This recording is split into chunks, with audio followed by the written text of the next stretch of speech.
வணக்கம் மக்களே. இப்போ நம்ம என்ன பார்க்க போகிறோன்னா ரெட் ஸ்னைப்பர் ஃபிஷ். இது சங்கராவோட ஒரு வெரைட்டி தான். இந்த ஃபிஷ்ஷை தோல் உரிச்சிட்டு தான் நம்ம சமைக்கணும். அதனால் என்ன பண்ணோன்னா, இப்போ இந்த சைட்லலாம் கட் பண்ணிக்கோங்க. ஃபஸ்ட்டு சைட்லலாம் நல்லா கட் பண்ணிவிட்டு, கொஞ்சம் ஹார்டாக தான் இருக்கும் இந்த மீன், கொஞ்சம் பெரிய சைஸ் இல்லையா, அதனால் நீங்கள் எந்தளவுக்கு இது பெருசாக வாங்குறீங்களோ அந்தளவுக்கு நல்லா தான் இருக்கும்.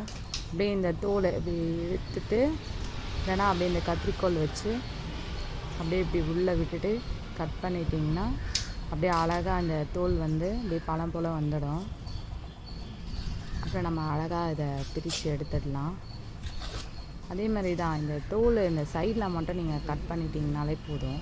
இதை நம்ம ஈஸியாக இதுலேருந்து பிரித்து எடுத்துடலாம். இப்போ பாருங்கள், ஒரு சைட் ஃபுல்லாக எடுத்துட்டோம்.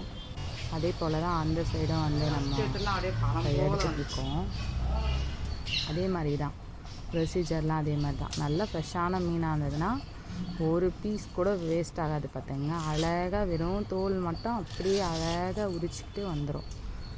அதுக்கப்புறமா நம்ம அந்த தலையெல்லாம் க்ளீன் பண்ணிக்க வேண்டியது தான். கொஞ்சம் ஹார்டாக இருக்கும், இந்த தலைக்கிட்ட மட்டும் கொஞ்சம் ஹார்டாக இருக்கும். கீழெல்லாம் கொஞ்சம் ஈஸியாக பிரிக்க முடியும். தலைக்கிட்ட தான் கொஞ்சம் ஹார்டாக இருக்கும்.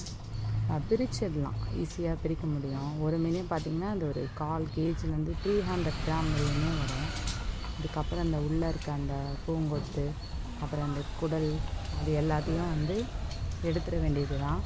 எடுத்துட்டு பாருங்கள், இந்த முட்டையில் பாருங்கள், இந்த ஆரஞ்சு கலர் இருக்கிறது மீன் முட்டை. இதை சமைச்சு சாப்பிடலாம். அதையே எடுத்து நம்ம சாப்பிட வேண்டியதுதான்.